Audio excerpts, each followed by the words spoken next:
대구에 살고 있는 한국아메 예비오 박은호입니다. 반갑습니다.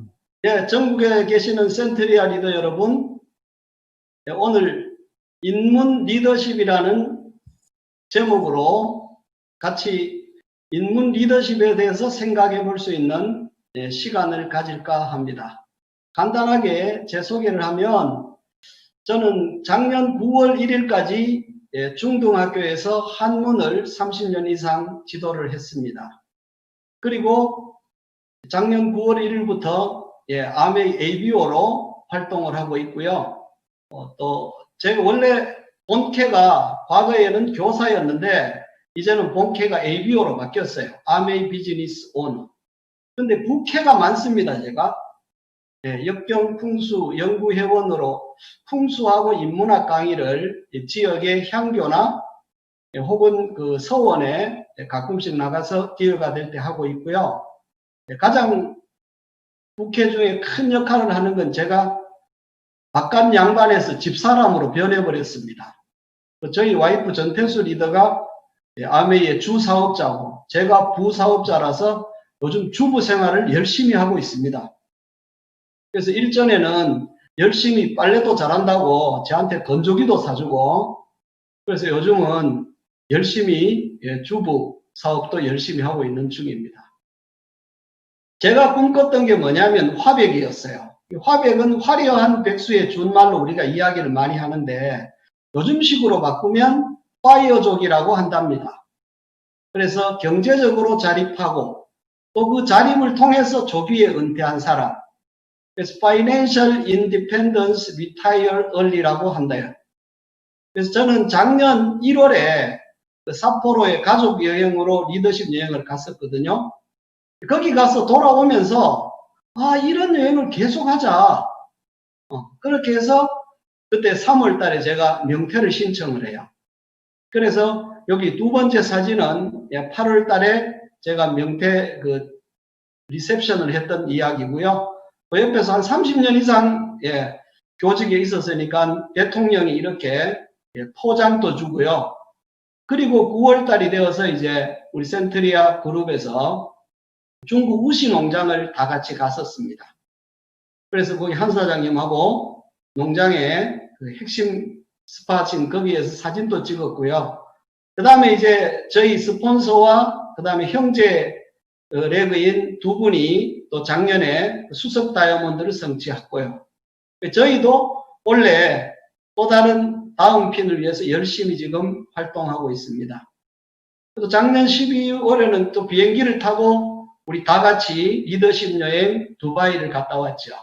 아라비안 나이트를 비롯해서 여기 사진을 찍은 이곳은 두바이에서 떠오르는 지역입니다. 크리크 지역이라고. 이곳에서 저희들은 골프도 하고 또 유람선을 타고 바깥에 나와서 우리 전부 다 센트리아 월드의 그날 드레스 코드가 뭐냐면 화이트였어요. 그래서 모두가 흰 옷을 입고 선상에서 사진을 찍고 그 다음에 이곳에 와서 다 같이 사진을 찍었습니다. 그리고 외쳤죠. A70에는 최소한 100조가 비행기 전세를 해서 LA로 날아가자. 그날 외쳤던 소리가 좀 메아리가 되어 저한테 오고 있습니다. 그리고 맨 오른쪽에는 우리 센트리아의 그 프로모션에서 제주 외돌개 사진이 있습니다. 미라클 파티죠. 센트리아 우리 그룹에서 지금 미라클 파티를 계속 진행하고 있잖아요. 그래서 제가 요즘 이제 풍수와 관련되는 것을 하는데 풍수는 20년마다 운이 크게 대운이 바뀐답니다. 그래서 이제 닥쳐올 운이 9운인데 원래 2024년에 와야 되는데 지금은 코로나 때문에 한 5년 정도 당겨졌다고 학자들은 이야기를 하고 있어요. 그래서 앞으로는 남쪽 방향이 길하답니다. 그래서 남쪽 방향과 관련되는 남쪽은 태양이잖아요. 에너지. 그래서 에너지와 관련되는 쪽에 여러분 주식이나 부동산 특히 남쪽 방향을 하면 굉장히 좋을 것 같습니다. 그래서 이쪽에 인문 계열에는 정신문화와 예술 쪽이 앞으로 비전이 있고 그 다음에 이제 그 이과 쪽에서는 전기전자나 컴퓨팅 혹은 인공지능이 비전이 있다고 이야기합니다. 지금 세계는 뭐냐면 이 아포리아 상태라고 이야기를 해요. 이 아포리아는 그리스에서 철학이 용어인데 막다른 골목에 다다랐다. 위기에 다다르면 위기라는 말은 위험 속에 기회가 있다는 뜻이거든요. 그래서 위기에 봉착했을 때 우리는 늘 솔루션을 찾으려고 노력을 한대요. 그래서 지금이 기회고 이 기회를 우리는 이미 알고 있기 때문에 앞서갈 수 있다라는 그런 생각을 합니다. 그래서 위기가 오고 난 뒤에 반드시 티핑 포인트가 온답니다. 저희도 IMF가 끝나고 난 뒤에 이 철밥통이라는 교직이 거의 선생님 중에 한 5분의 1이 학교를 그만두게 됐어요. 왜냐하면 전부 다 경제적인 부분, 남편이 부도를 맞았거나 그 다음에 서로 연체를 물게 됐거나 뭐 이런 보증을 썼거나 이런 부분 때문에 철밥통도 학교를 그만두더라고요.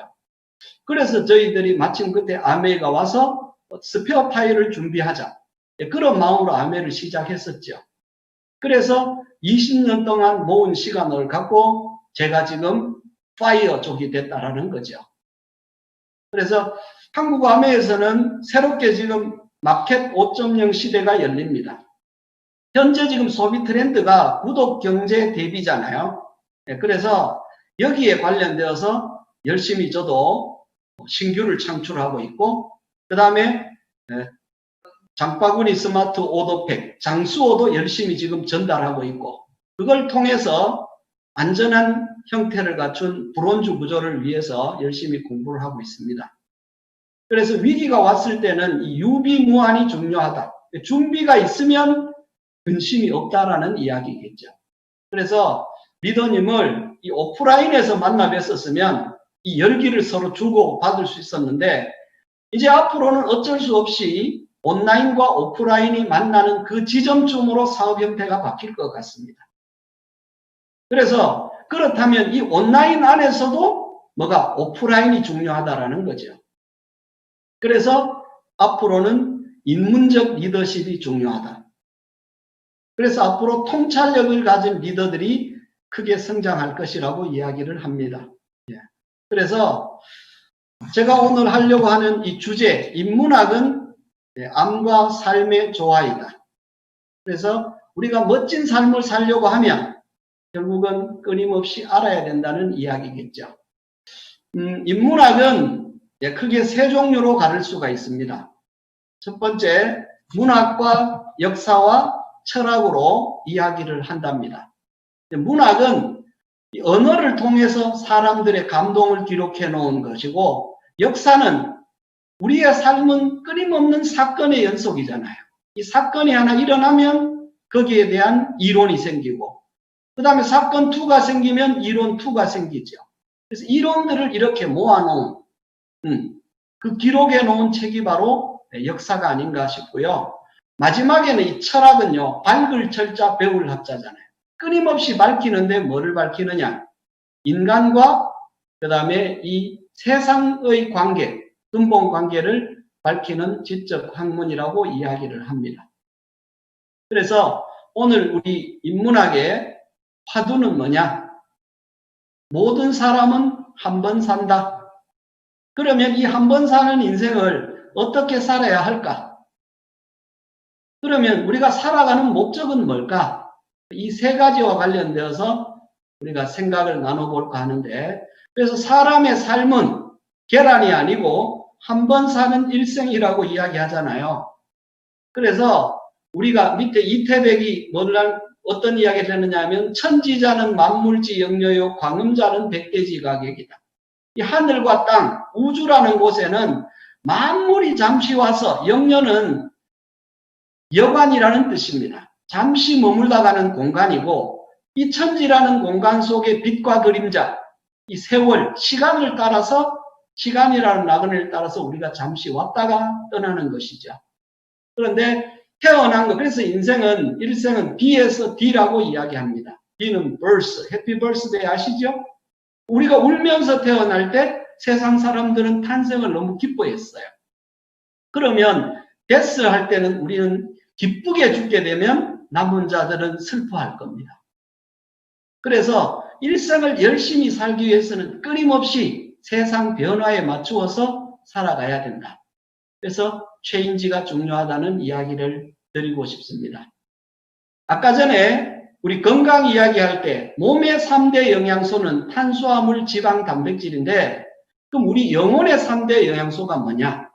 자유와 유능과 관계라고 이야기합니다. 늘 자유를 꿈꾸고 그 다음에 좀 더 나은 나를 위해서 끊임없이 배우고 연습하고 또 그리고 사람은 혼자서 살 수 없잖아요. 요즘 코로나 블루를 넘어서 레드가 되는 케이스가 많죠.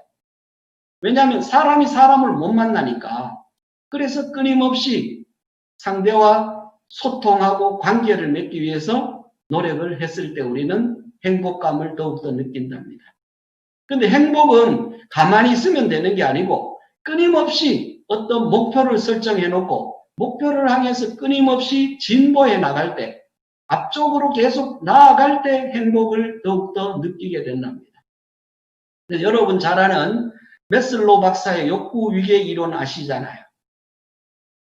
이 욕구 피라미드 모든 것을 한자로 아우른다면 꿈이라고 이야기할 수 있겠죠. 인간은 늘 꿈꾸는 존재입니다. 그래서 가장 아래쪽에 하위 욕구가 채워지면 그 다음에 욕구가 위로 계속 상승한다고 이야기들을 해요. 생리적 욕구, 그 다음에 안전에 대한 욕구. 지금 이 세이프티, 안전에 대한 욕구를 가장 강조를 하고 있죠. 코로나와 관련되어서. 이 다음 욕구가 이제 소속과 애정, 그 다음에 존중, 명예.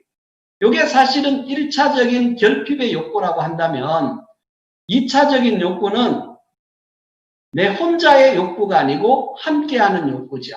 성장의 욕구가 자아실현이라고 보통 이야기를 한답니다. 그래서 여러분 잘 아시는 그 디즈니랜드, 월트 디즈니 아시죠? 예. 그래서 월트 디즈니가 세 종류의 사람에 대해서 이야기를 했습니다. 첫 번째는 우물에 독을 타는 사람이 있대요. 이 사람들은 결국은 남에게 피해를 주는 사람. 그 다음에 두 번째는 잔디를 깎는 사람이 있답니다. 이분들은 기본적인 일을 다 하면서 자기 것만 하는 사람들이죠. 남에게 피해를 주지도 않고 받지도 않고 굉장히 개인주의적인 삶을 사는 사람. 그런데 세 번째 삶이 뭐냐면 삶을 풍요롭게 하는 사람이랍니다. 이런 분들은 따뜻한 말을 하고 친절한 행동을 하고 또 이 긍정적인 주변에 영향을 미쳐서 사회를 좀 더 좋게 나아가게 하는 사람이라는 거죠. 그래서 우리가 인생의 성공에는 3C가 있다, 3C가 있다고 이야기하잖아요. 김씨, 이씨, 박씨가 아니고 change, 그 다음에 chance, challenge라고 이야기를 합니다. 그래서 저는 오늘 그 chance는 운이라고 번역을 하는데 운보다는 기회가 더 중요하다는 이야기를 말씀드리고 싶어요. chance는 한자로 쓰면 운입니다. 이 운자는요, 이 군사 군자 옆에 달릴 주자예요. 그래서 군대가 움직이는 거는 아무도 모릅니다. 왜냐하면 군사가 움직이는 걸 알면은 전쟁에서 지기 때문에. 그래서 이 운이라는 말은 아무도 모르고 번개처럼 갑자기 찾아온다고 이야기들을 해요. 그래서 서양에서는 이 시간 누구에게나 공통적으로 운이 오는데 이것을 크로노스의 시간이라고 이야기들을 한답니다. 그래서 동양에서는 이 명리학에서는 10년 단위로 운이 온다고 이야기하고요. 그 다음에 이 풍수학에는 아까 20년 단위로 운이 바뀝니다. 10년 단위로 와서 우리가 강산이 변할 때 10년이라고 그러죠. 그래서 10년 단위, 왜냐하면 손가락이 10개인데 이게 음양 오행에서 출발이 됐거든요. 그래서 모든 숫자를 십진법으로 쓰고 있어요. 그래서 10년 단위로 모든 게 변화를 준다고 명리학에서는 10년, 대운 들어온다. 그 다음 풍수학에서는 20년이에요. 20년인데 9수로 계속 바뀐다. 그 다음에 30년이 들어오는 거는 뭐냐면 잘 아시다시피 서양 점성술에서 왔습니다. 그래서 이 토성의 그 공전 주기가 28.5년에서 30년이래요. 그래서 보통 한 세대를 30년으로 잡고 있잖아요. 그런데 제가 오늘 말씀드릴 내용은 이 운보다는 기회가 중요하다라는 거죠.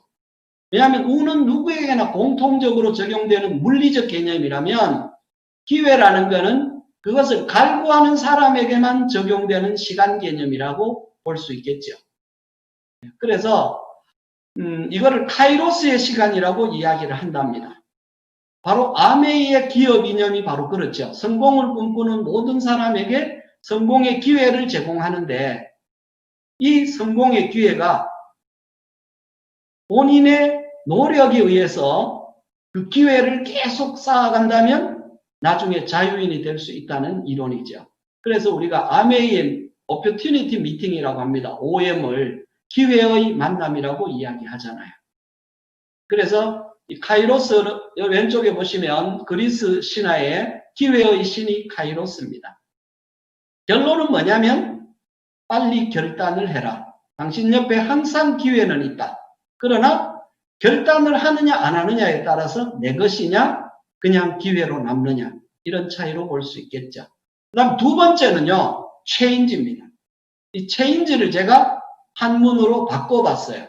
체인지를 했다는 거죠. 그래서 몸체자, 몸소 체험하라. 두 번째는 이는 어질 인자입니다. 인간을 사랑하라. 세 번째는 지, 끊임없이 공부하라. 알물 추구하라. 이렇게 이야기할 수 있겠습니다. 여러분 이 그림 보시면 이 그림이 나중에 한자로 이렇게 변화가 되는데 어떤 글자로 생각이 되십니까? 여기 보시면 아래쪽에 이게 바로 갑골문인데 성인 성자를 나타내는 겁니다. 그러니까 성인은 가장 귀가 큰 사람이죠. 그러니까 모든 세상의 소리를 잘 경청하는 사람. 거룩할 성자입니다. 그래서 갑골문은 이렇게 그랬죠. 갑은 잘 아시다시피 거북의 등껍질, 골은 물속뼈. 여기에다가 사람들이 뭐를 했느냐면 예술활동을 해서 그림을 그렸습니다. 그 다음에 이제 금문으로 가요. 이 쇠붙이에다가 무늬를 새기는데 이 청동시대인데 그죠? 그래서 오래된 큰 소치라든가 그렇지 않으면 종에다가 이렇게 그림을 그렸고요. 그 다음에는 이 소전은 중국 진시황 때 썼던 드디어 이제 대나무 쪽을 잘라서 이 쇠를 불에 구워서 이렇게 아주 원형으로 그림을 그렸어요. 그러다가 지금 현재 한자는 이렇게 해서 정자체로 바뀌게 됐습니다. 제가 말씀드리고 싶은 것은 이 거룩한 사람을 성인이라고 하죠. 근데 이분들은 특징이 뭐냐면 태생적 한계를 극복하고 자기가 삶을 다할 때까지 끝까지 꿈을 추구했다는 거죠. 그래서 그 꾸준하게 노력한 내용이 나중에 인류에게 긍정적 영향을 끼친 거룩한 사람이라는 거예요. 그래서 이 세계 4대 성인을 주로 이야기합니다. 석가모니는 자비를 이야기하셨고 예수께서는 사랑을 이야기하셨고 소크라테스는 진리를, 공자는 인을 이야기했잖아. 그죠? 근데 오늘 4대 성인 다 모실 수는 없고요. 그래서 전생을 알고 싶으면 석가모니한테 가가 물어보면 되고 그 다음에 다가오는 사후세계 내 생은 예수님께 천국을 물어보면 된답니다. 소크라테스는 누가 물어봤을까요? 나훈아가 물었잖아. 그죠? 그래서 지금 지겨울 때쯤 됐는데 다 같이 한번 노래 한 곡 해볼까요? 제가 하겠습니다.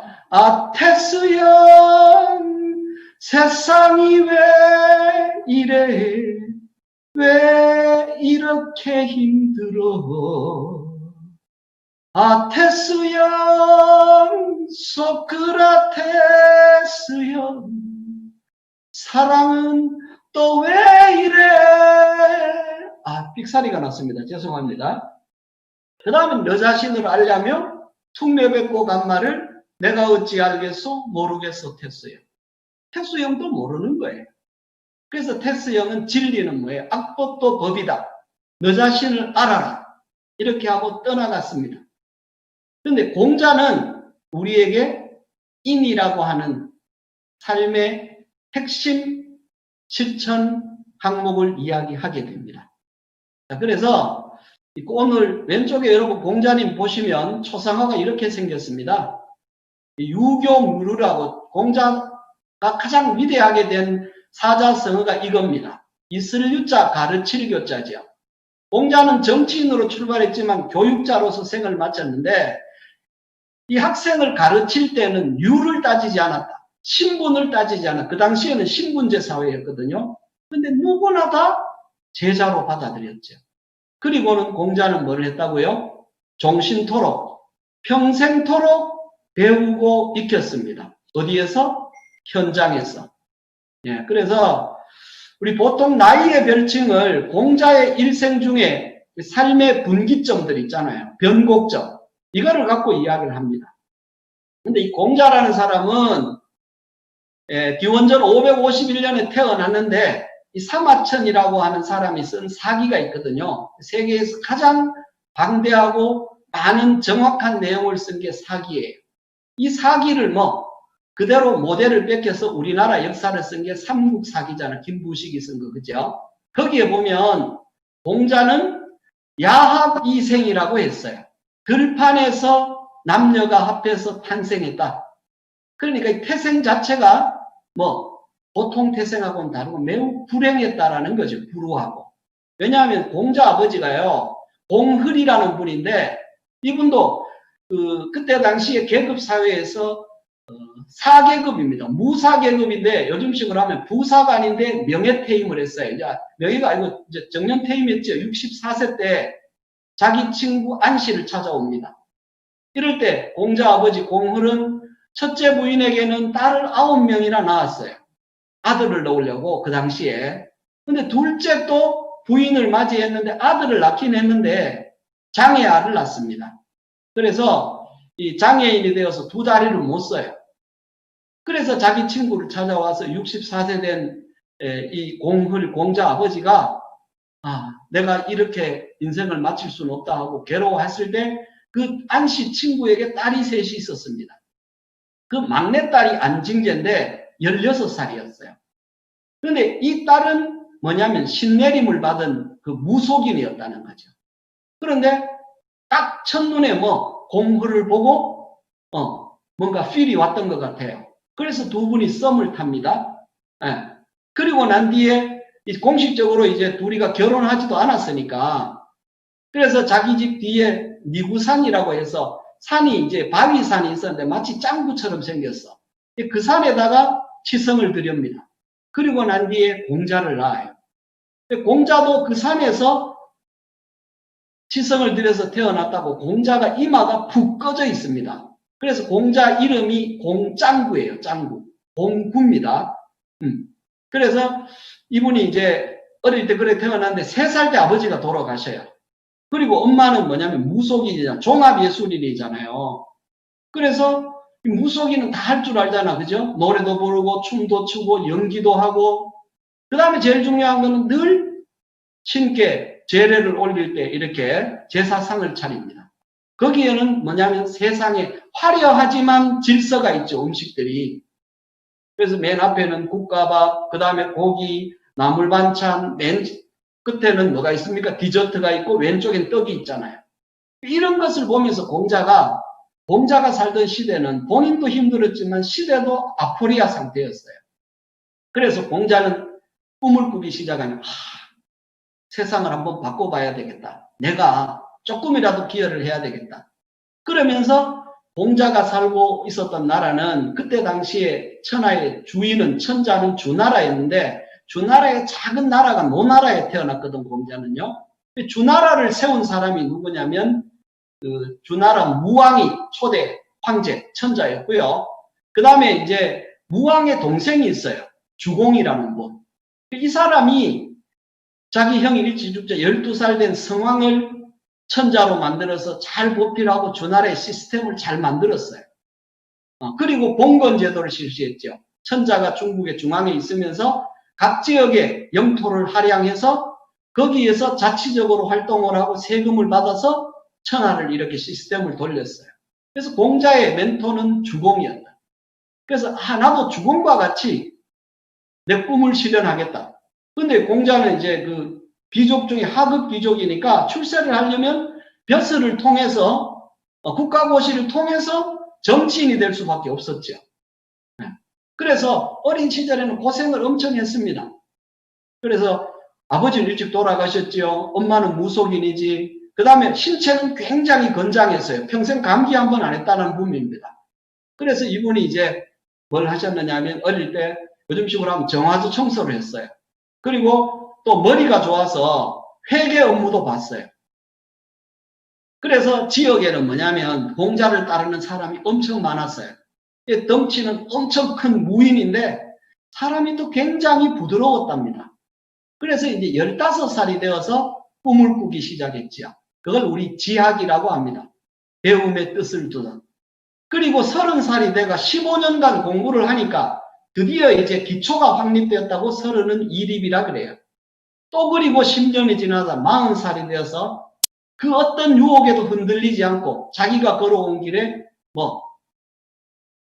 의욕이 없었다고 불혹이라고 하고요.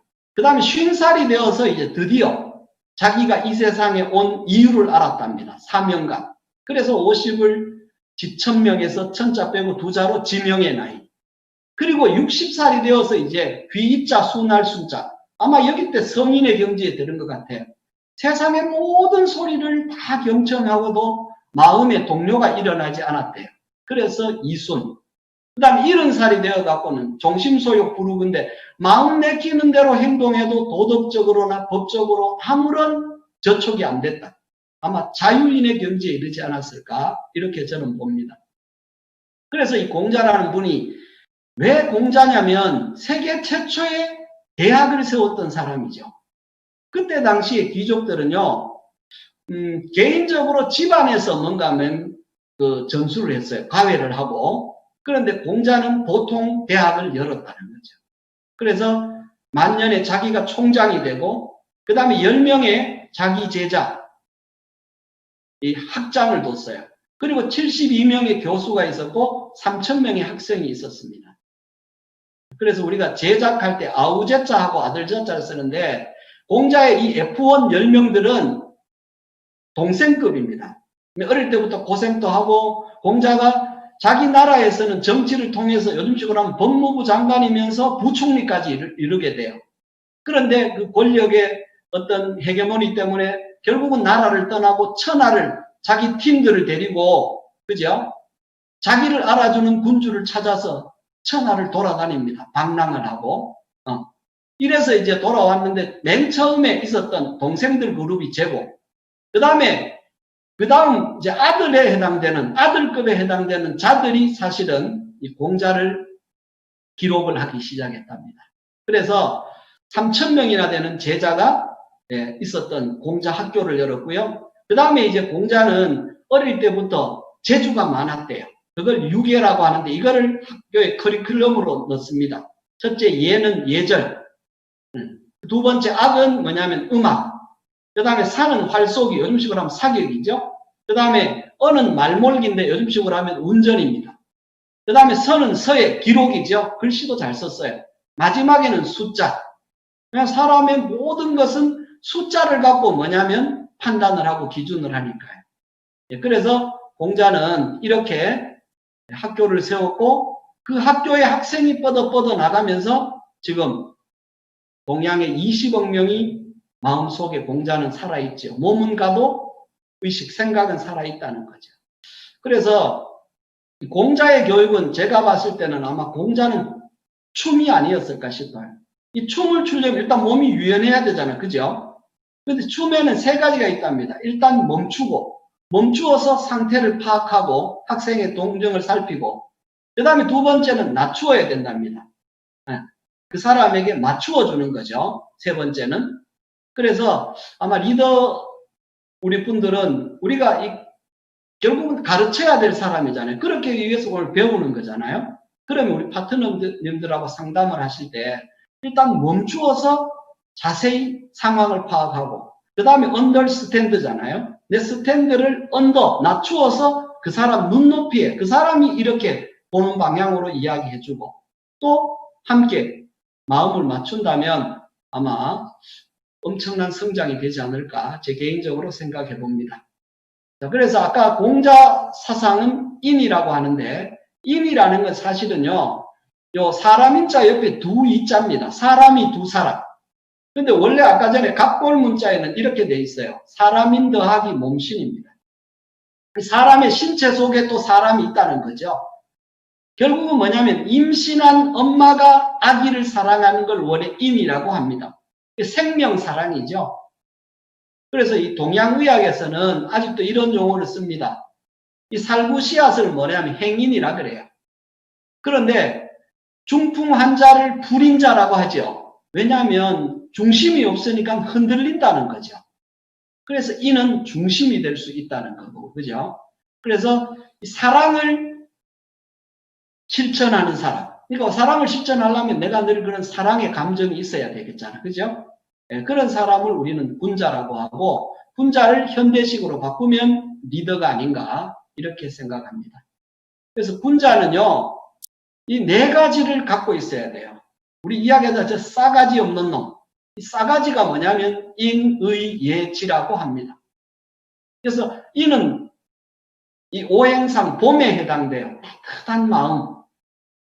그 다음에 이 나무가 이제 따뜻해지면 여름이 되면 엄청나게 이렇게 무성해지게 되죠. 이럴 때 무성할 때는 뭐가 있어야 되느냐면 혼란하게 돼요. 그래서 거기에 기준이 있고 예절이 있어야 된다는 거죠. 그래서 우리가 운동선수들이라든가 연예인들, 이 화려한 사람들, 이 드러내기를 좋아하는 그런 집단에서는 특히 군대, 이런 데는 반드시 뭐가 필요하다? 예절이 필요하다. 전체가 움직일 때는 반드시 예절이 필요하다고 보고요. 그 다음에 의라는 거는 뭐냐면 이 나눔이라고 볼 수 있어요. 이 글자는 양양자 밑에 왼쪽에는 수물이고 오른쪽에는 창관대 칼입니다. 양 한 마리를 정확하게 나누어서 많은 사람에게 나누어 준다는 게 의라는 거죠. 그래서 봄에 씨앗을 뿌린 사랑을 가을이 되면 주변인들에게 공평하게 나누어 주는 게 정이다. 그리고 겨울이 또 오잖아요. 인간 인생 사계에서는. 이 겨울 추울 때는 뭘 해야 되냐면 날카롭게 내가 지혜를 쌓아야 된다. 그래서 이 싸가지가 있어야, 네 가지 인의 예지가 있어야 남들은 그 사람을 잘 믿는답니다. 그래서 우리가 어떤 일이든지 암의 사업은 신뢰의 사업이잖아요. 그죠? 누구나 부자를 꿈꾸는데 돈이 많으면 일을 해야 되고, 일은 결국은 사람이 하는 거죠. 그래서 사람을 내 편으로 만들려면 우리는 믿어온 사람이 돼야 되고, 그렇게 하려면 인의 예지라는 이런 마음을 가져야 되지 않을까, 그렇게 저는 생각해 봅니다. 그래서 아까 인이라는 것은 달리 말하면 이 사랑을 하는데, 공자의 사랑은 뭐냐면 차별적 사랑입니다. 나부터 사랑해라. 나를 사랑하는 것을 우리는 충이라고 하는 거죠. 아까 전에 우리 가운데 중자, 마음속에, 내 마음속에 내가 중심을 갖고 있어야 돼요. 내 삶의 목표를 갖고 흔들리지 않는 게 충이고, 이 중심이 두 개가 되면은 뭐냐면 흔들리잖아요. 그래서 우리는 그걸 근심이고 걱정이라고 한답니다. 그 다음에 대인관계는 마음 심자 위에 같을 여자예요. 네 마음하고 내 마음 똑같다. 이 세상에 3대 진리가 있잖아요. 세상에 변하지 않는 건 없다. 두 번째, 세상에 공짜 없다. 세 번째는 너 없는 나 없다. 그래서 나를 사랑하고 나의 중심을 잡고 있는 사람은 그 다음 대상이 누구냐면 가장 가까이 나를 이 세상에 보내온 사람이잖아요. 브릿지 역할을 했던 사람, 부모. 부모에게 내가 내 중심을 갖고 부모를 사랑하는 걸 효라고 이야기한답니다. 아이고, 너무 많이 넘어갔네요. 자, 그 다음에 형제를 사랑하는 걸 제라고 해요. 그래서 효제가 뭐냐면 가정윤리죠. 그 다음에 아까 전에 이야기했잖아요. 나를 사랑하고 내가 행복하고 가정이 행복하면 그 다음에 이제 이웃을 행복하게 해줄 수 있는 건데 그때부터는 나눔이다. 예, 그렇게 이렇게 볼 수 있겠습니다. 자, 그래서 공자 인생 철학에서 세 가지 아까 우리 체인지에 대한 말씀을 드렸는데 제가 서당에 꽤 오래 다녔습니다. 그래서 도포 입고 수염 기르고 모자를 쓴 선생님에게 배울 때는 옛날에는 이제 이 소리 내어 읽는다고 성독인데 제가 한번 해보겠습니다.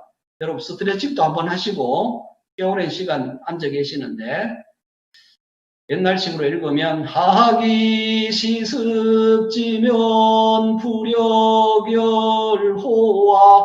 유봉이자원방내면 불영낙호와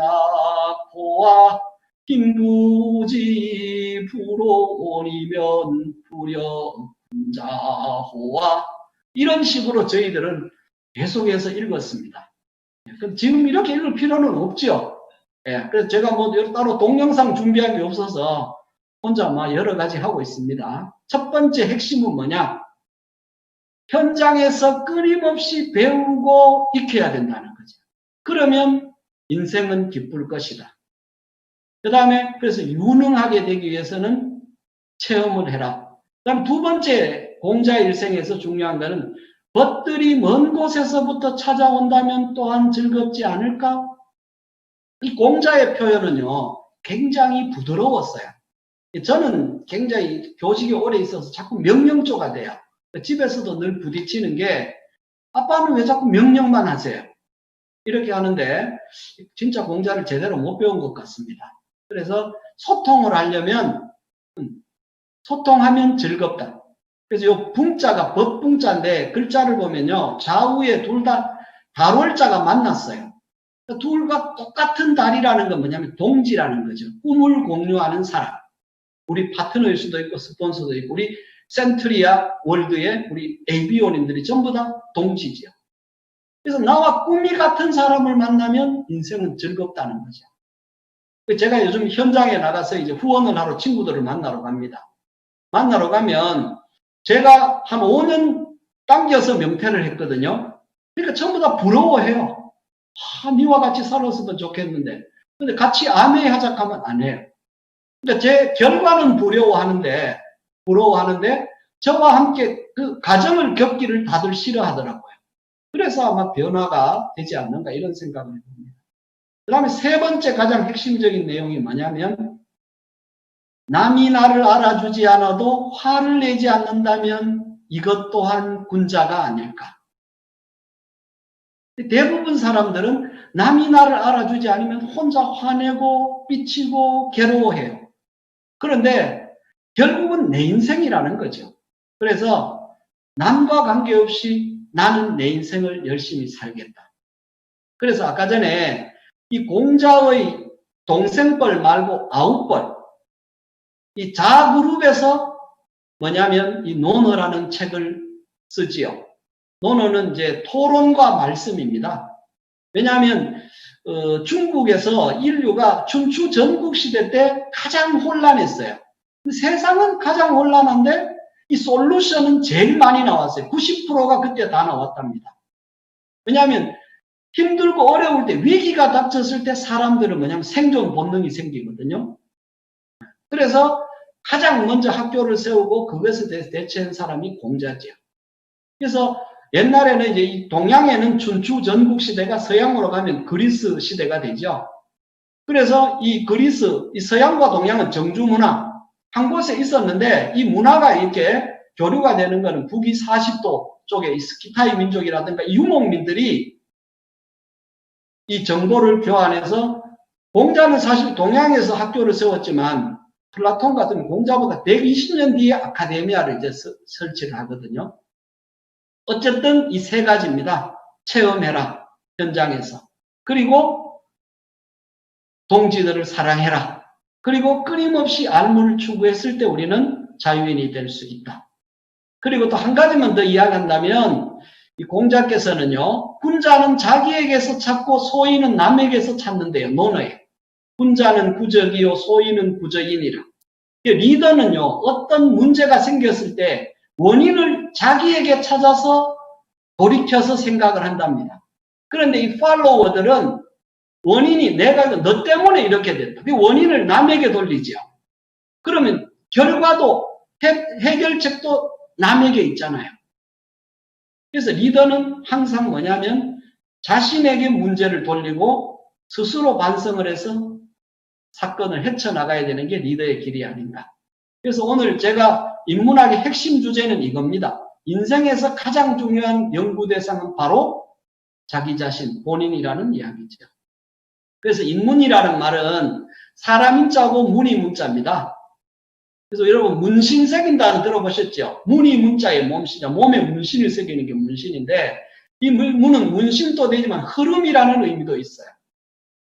그래서 사람은 사람마다 자기만의 고유한 어떤 생각들을 갖고 있다는 거죠. 그래서 여러분 파트너들이나 본인이 대답하는 사람만 있는 게 좋을까요? 늘 질문하는 사람이 있는 게 좋을까요? 질문하는 사람이 많아야 그룹이 성장이 있답니다. 집단의 틀 속에서 가만히 있는 사람이 아니고 개인의 주체성을 갖고 뭔가 한번 도전해보는 사람이 돼야 될 거고. 그래서 가치를 표현하는 게 아니고 늘 질문을 하라고 이야기를 합니다. 그래서 이 우리라는 우리에서 빨리 나를 찾아야 된다는 이야기를 해요. 그래서 리더는 항상 경계에 있는 사람이라고 합니다. 그래서 요즘 인구론이라는 말이 있어요. 대학의 인문계의 90%는 논다. 그거는 학문만 이야기하는 거죠. 이론만 배우면 놀 수밖에 없어요. 그런데 기업의 오너들은 뭐냐면 왜 지금 인문학이 뜨느냐면 현재 우리가 맞닥뜨린 문제를 해결하기 위해서 끊임없이 감각을 살린다는 거죠. 그래서 늘 경계에 서 있기 때문에 우리는요, 늘 불안하고 모호해요. 그렇지만 여기에서 답을 찾으려고 하지 말고 견디고 받아들이면 스폰서 업라인이 가는 그 방향 있잖아요. 거기에다가 빨리빨리 우리가 뭐를 주파수를 맞추고 견디고 받아들이다 보면 이미 뒤돌아보면 엄청난 성장을 한다는 거죠. 그래서 통찰력을 가지려면 상상력과 창의력이 있어야 된답니다. 창의력은 방향을 앞서가는 거고 상상력은 뭐냐면 어디로 갈 것인지 끊임없이 고민해 본다는 거죠. 그러면 우리가 뭐냐? 통찰력. 통찰력은 쉽게 말하면 딱 보면 아는 능력이에요. 이게 막 머리를 많이 써서 공부해서 나오는 게 아니잖아요. 끊임없이 현장에서 뛰다가 보면 그런 능력이 생긴다고 봅니다. 그런데 이제 마지막 과제 챌린지가 나옵니다. 도전이죠. 달려들 도자고 싸움 전자예요. 상대방한테 달려들어 싸우는 게 아니고 내 목표에 달려들어서 한판 해보자. 내 인생 진짜 내 좀 더 나은 삶을 한번 살아보자. 그렇게 성장을 하려면 반드시 성장과 함께 오는 게 고통이죠. 고통이라는 포장지를 뜯어야 성공이라는 결과가 나오니까요. 그래서 제가 좋아하는 그 문구 중에 이 공자를 성인으로 만든 사람은 공자의 F4에 해당되는 맹자라는 사람이에요. 그래서 맹자의 이 말을 제가 많이 인용을 합니다. 하늘이 장차 이 사람에게 큰 일을 시키려고 할 때는 반드시 먼저 그 마음과 뜻을 괴롭히고 뼈마디가 꺾어지는 고난을 당하게 하며 그 몸을 굶주리게 하고 그 생활은 빈궁에 빠뜨려 하는 일마다 어지럽게 한답니다. 이것은 그 사람의 마음을 두드려서 참을성을 길러서 지금까지 할 수 없었던 일도 할 수 있게 하기 위해서 그 사람을 단련시키는 거죠. 그래서 일전에 작고하신 이건희 회장은 자기 어록 중에 돌다리만 두드리지 마라. 그 사이에 남들은 결승점에 가 있다. 그래서 늘 도전하고 여러분 그 프랑크푸르트 93년에 선언 아시잖아요. 그래서 마누라 와이프하고 자식만 빼놓고 다 바꿔라. 이런 이야기를 했잖아요. 그래서 우리가 성장을 하기 위해서는 끊임없이 자기 목표를 스스로에게 물어야 된답니다. 부자가 되면요. 아메의 성공은 3리치잖아요. 첫 번째 머니 리치, 두 번째 타임 리치. 이 두 가지만 되면 프렌드 리치는 저절로 됩니다. 제가. 그래서 첫째 돈으로부터 해방이 되는 부자라는 개념은요. 돈으로부터 해방되는데 중요한 건 지금 하고 싶은 거 하는 사람이에요. 그 지금 하고 싶은 거를 빨리 할 수 있는 리더님들이 돼야 될 것 같고요. 과거의 부자들은 동서양의 황제들이었는데 현재 부자들은 기업가입니다. 그래서 이건희 회장이 이야기했어요. 사료, 정치인들은 사류다. 그리고 관료들이나 그 다음에 언론인은 삼류다. 기업가들은 이류다. 인류는 말하지 않았어요. 바로 나다라는 거죠. 여러분 자신이 인류가 돼야 된다는 겁니다. 그래서 우리는 세상에 없는 부자 리치와 제이. 저는요. 세계 4대 성인에 한 분 더 5대 성인을 꼽으려면 니치와 제이를 꼽고 싶어요. 이분들은 치열하게 열심히 살았거든요. 그런데 우리가 이분을 기리잖아요. 그러면 시간이 지나면 이분들이 아마 성인의 반열에 오르지 않을까. 감히 저는 그렇게 생각하고 있습니다. 자, 그래서 마지막 한 말씀은요. 공자가요. 일생을 73년을 살았습니다. 천하를 떠돌다가 64세에 다시 아버지 나이에 자기 고국에 돌아와요. 그리고 난 뒤에 이제 제자를 통해서, 복제를 통해서 자기 꿈을 실현하려고 했어요. 그래서 주역이라는 책을 가죽꾼이 3번 떨어질 때까지 읽었던 책입니다. 옛날의 책은요, 그 대나무에다가 가죽꾼을 엮어서 두루마리로 해가 다녔거든요. 거기에 보면 가장 공자가 좋아했던 말이 적선지가 필히 여경이다. 선행을 쌓은 집안에는 반드시 좋은 남는 경사가 있다.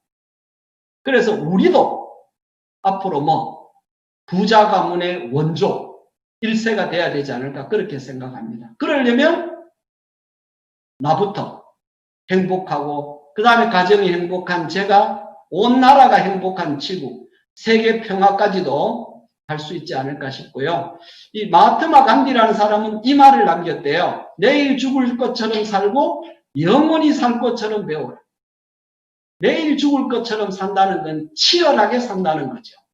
영원히 살 것처럼 배우라는 거는 이 나이에 내가 하는, 왜냐하면 언제 갈지 모릅니다. 그래서 최선을 다해서 보람찬 삶을 살아라고 간디가 이야기를 했습니다. 예, 마지막입니다. 한번 왔다 가는 인생은 소풍이잖아요. 그래서 이 즐겁고 신나게 살려면 끊임없이 우리는 꿈을 위해서 열심히 은근과 끈기를 발휘해야 되지 않을까 싶습니다. 센트리아 그룹은요, 여러분이 꿈꾸는 것 모든 걸 이룰 수 있는 시스템을 갖고 있어요. 그래서 우리가 누구나 여러분이 공자이고요, 여러분이 리치와 제이입니다. 그래서 한자로 이 세상에서 성공해야 될 사람은 한 글자로 하면 나래요. 2글자로 하면 또나, 3글자로 하면 진짜납니다. 그래서 여러분, 우리 모두 꿈꾸는 미래를 위해서 오늘도 열심히 체인지하고 챌린지하는 리더가 됐으면 좋겠습니다. 오늘 강의는 이걸로 마치도록 하겠습니다. 다음에 또 기회가 되면 뵙도록 하겠습니다. 감사합니다.